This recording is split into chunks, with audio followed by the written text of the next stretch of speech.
alangkah baiknya mari bersama-sama kita membaca Bismillah. Bismillahirrahmanirrahim. Oke, pada pagi hari ini ada yang tidak masuk? Ada. Siapa? Sylvia, Bu. Kenapa Sylvia nggak masuk? Nggak tahu. Bolos. Oke, siap, ada lagi? Nggak ada. Nggak ada ya. Berarti besok Mbak Sylvia disuruh sekolah biar semangat seperti itu ya. Iya, Bu. Oke, nah di sini anak-anak kita akan belajar berkenaan dengan masa kejayaan Islam yang dinanti kembali seperti itu. Nah, sebelum kita masuk di masa kejayaan, alangkah baiknya kita mengenal berkenaan dengan cakupan materi kita pada hari ini. Yang pertama yang kita pelajari yaitu periodisasi masa kejayaan Islam. Yang kedua, Islam pada masa kejayaan. Seperti itu ya anak-anak. Oke. Nah, yang pertama yang harus kita ketahui yaitu mengenal berkenaan dengan periodisasi. Di sini periodisasi terbagi menjadi 3 macam.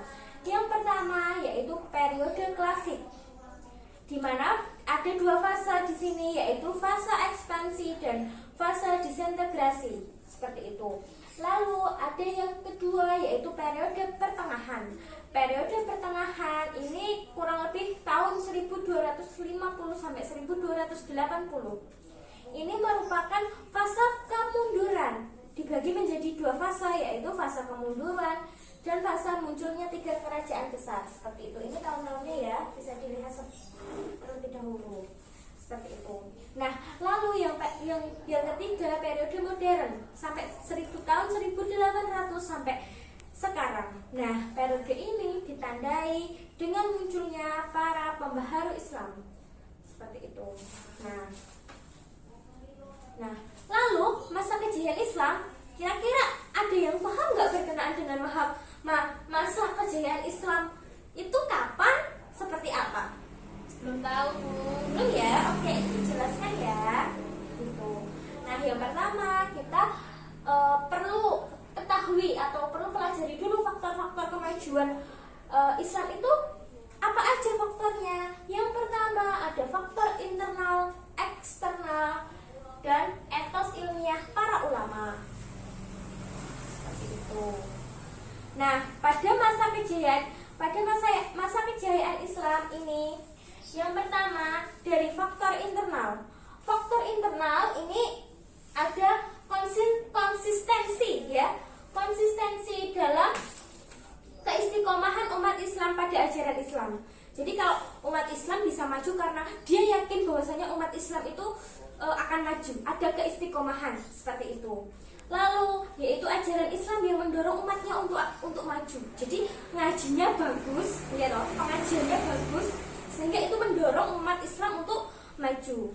Terus yang ketiga, Islam sebagai rahmat seluruh alam. Dan yang keempat, Islam sebagai agama dakwah sekaligus penyeimbang antara ukhrawi dan duniawi. Seperti itu. Lalu ada faktor eksternal. Faktor eksternal yang pertama, terjadi asimilasi antara bangsa Arab dan bangsa-bangsa lain yang terlebih dahulu mengalami perkembangan dalam ilmu pengetahuan. Contohnya ada pengaruh bangsa Persia, bangsa Yunani, dan lain sebagainya. Seperti itu. Itu faktor dari luar ya. Gitu. Terus yang kedua yaitu gerakan penerjemah. Pada masa ini penerjemahan kitab-kitab asing dilakukan dengan giat sekali. Seperti itu.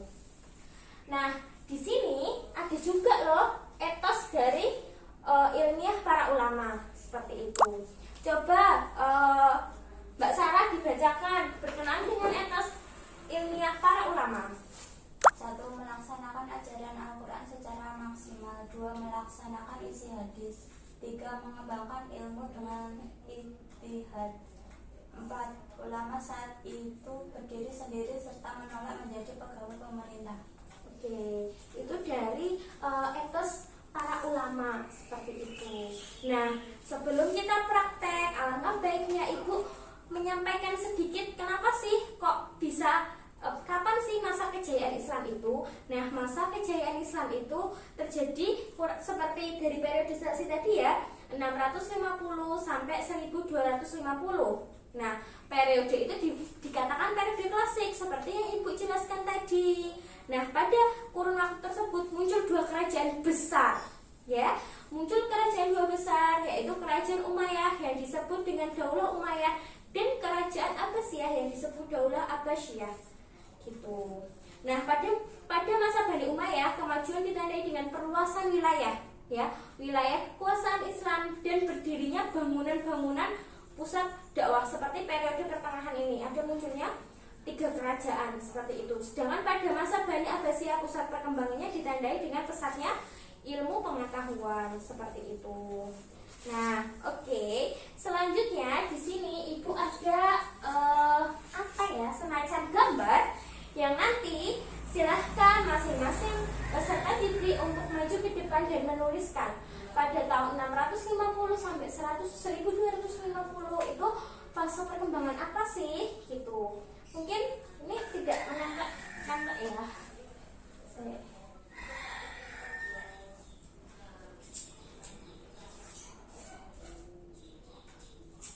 Oke, yang pertama coba Mbak Dinda silahkan timeline-nya ditulis di sini. Apa sih periode itu? Coba ini spidolnya.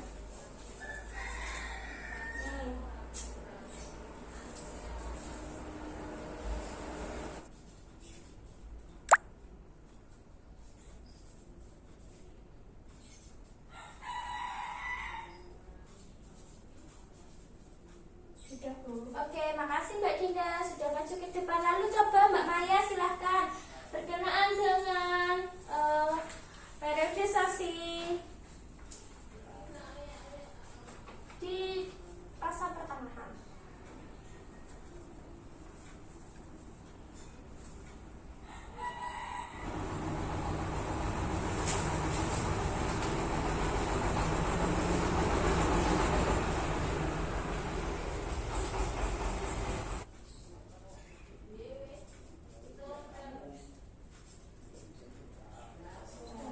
Terima kasih Mbak Maya sudah maju ke depan. Nah, untuk selanjutnya minta tolong jatuh. Minta tolong Mbak Eni maju ke depan untuk menjawab soal nomor 3. Ya, Bu.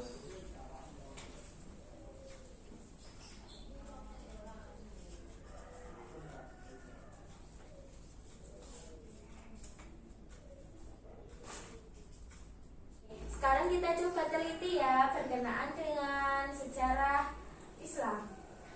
Pada tahun 650 sampai 1250 terjadi atau dinamakan periode apa Mbak Eni? Periode klasik. Oke, terjadi berapa fase Mbak Maya? 2 fase. Fase apa saja Mbak Eni? Fase ekspansi dan fase disintegrasi. Oke, betul ya. Lalu kita mencoba ke fase pertengahan. Nah, fase pertengahan ini terjadi di tahun berapa Mbak Maya? 1250 sampai 1800. Nah, terbagi menjadi berapa Mbak Eni? 2. Apa saja Mbak Maya? Fase kemunduran dan fase munculnya 3 kerajaan besar. Oke, selanjutnya yaitu fase modern. Nah, fase modern ini terjadi di tahun berapa Mbak Maya? 1800 sampai sekarang. Periode ini ditandai dengan munculnya pemahaman Islam. Seperti itu ya anak-anak. Yes, Nah, sebelum Ibu akhiri ada yang ingin ditanyakan? Tidak. Oke.